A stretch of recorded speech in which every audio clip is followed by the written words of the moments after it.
Oh, and this is like the last thing I'm going to say. It's the first of the month, so I'm just going to get all my hot takes out. I don't give a what happens to any black man on this app, including being in the neck by a white man who has still not been arrested. I don't care, because these are the same men that said that they're not going to vote for a black woman unless they get child support forgiveness.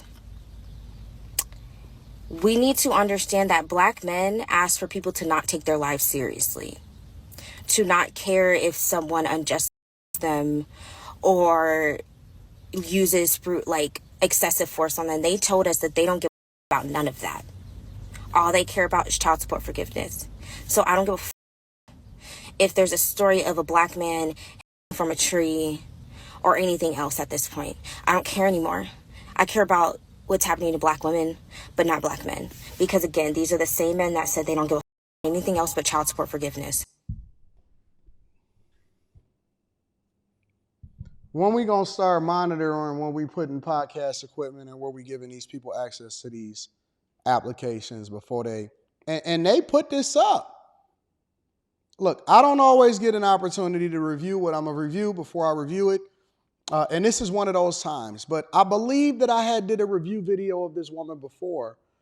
And so I just automatically assumed that it was just going to be not as incendiary as it is now. And look, you know me, regardless of whether I agree with you or not, I'm always going to put a link back to whatever it is that the content creators is talking about, back to their profile, so that you guys can give them the credit, because I always like to support my content creators. So regardless of whether I agree with you or not, I'm always going to give credit to you. So that'll be down in the description. Make sure y'all tap into the Patreon link is in the description. Get your tickets to come and kick it with me in Atlanta. We're going to have a good time. Detroit on December 14th. It's going to be awesome. But let me address this, right?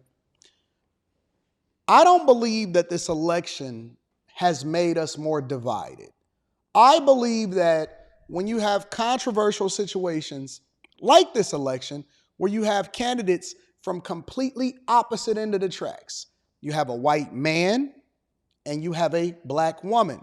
You have a man that is not from the establishment, outside of it, and he's an outsider, which is one of the things that it appeals to me, because I don't want anybody that's been a lifetime politician and has always got a paycheck from taxpayers. I want somebody to come in and audit the federal government and have us spending our money more effectively towards American citizens and from outside of the establishment. Plus, we can actually look at the history of what they've done inside of their respective legislative time as president and vice president of the United States of America. But we have two polar opposites. One is a businessman, one is a lifetime politician, right? One is a man, one is a woman. One is white, is black. Like, you cannot get any more different.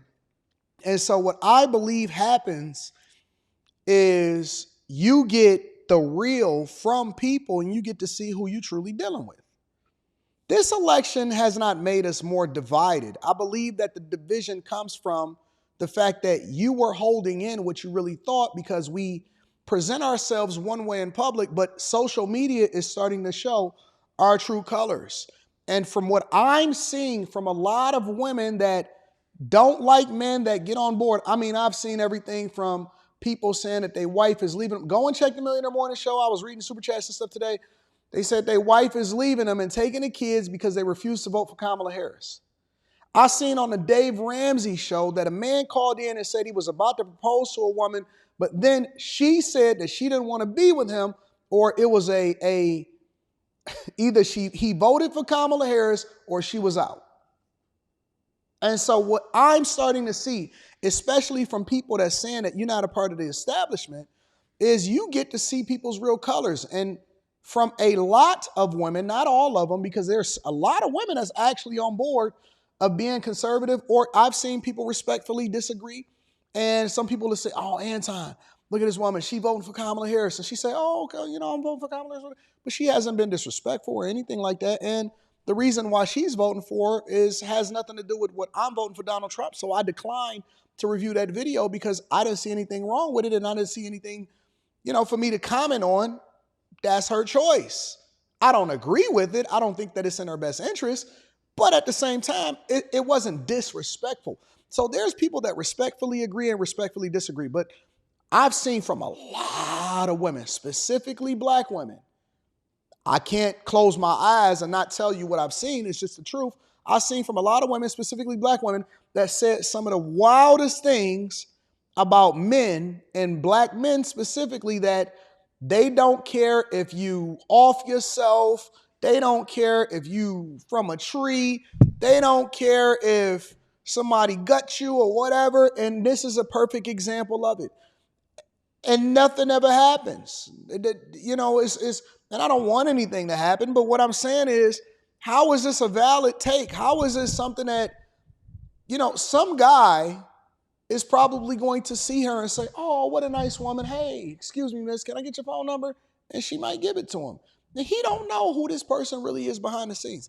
I love social media. I love social media. And the reason that I love social media is because it gives us some opportunity to peek behind the curtain and see what people really are. See, I'm of the ilk, and I've always argued this, that who people are on social media, not the Instagram posts, not you standing in front of the bins that's not yours and none of that. I'm talking about your thoughts.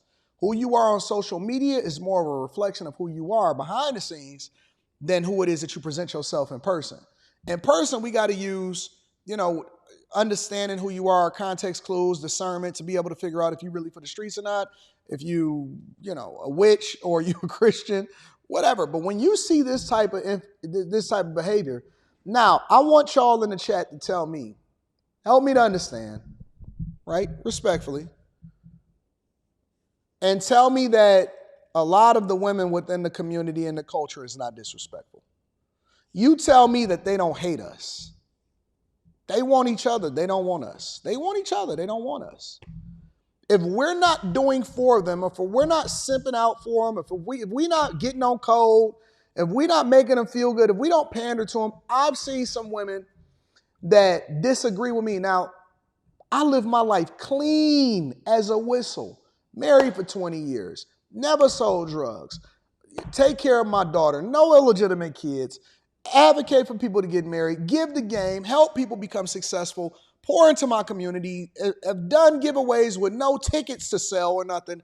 I've never had a course in my life, and I've always done good business. I employed the majority of my employees in black women. If I get on the internet and I'm debating like I did last Monday night, and I say, "Hey, close your legs and marry before you carry," oh, some of the wildest comments. I mean, my wife have gotten emails and DMs from women that say, "I can't wait for you to get divorced," and all of this. But that same woman, if they get the guy to pander to him, will be in his comments and saying, "Oh, I can't wait to find my king."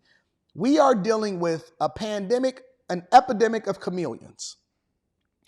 If you want to understand what black men go through on a regular basis, especially when they decide to stand up for themselves and have a mind of their own, you look no further than this right here. Look no further than this example.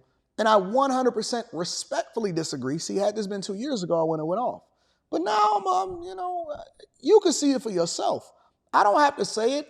She literally wants you to go bye-bye. She wants you to put X's on your eyes and don't care.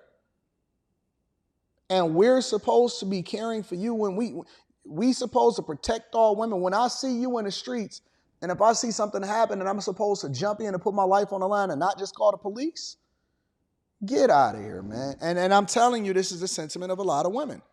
Not all. It's some dope ones. There's some awesome people. There's some people that's out here running it up, taking care of business.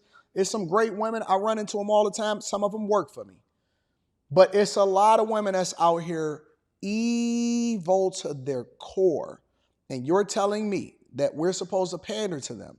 And it's all about whether or not you're taking care of them and giving resources and giving them $50,000 as to whether or not they're going to submit themselves to you. They're going to use you and abuse you, and they don't have themselves together. And if you find yourself in that situation and you spot the red flag, get the hell out of there, because she's not going to change. She's not different. The money ain't going to change her. She's rotten to her core. Let me know what y'all think inside of the comments. Again, make sure y'all tap into the Patreon. Link is in the description. Also, Teach Hanley, 40% off your first order plus 20% off for life. And get your tickets. Come and kick it with me in Atlanta. I love you. I appreciate you. Let me know what y'all think. It's bad out here, fam.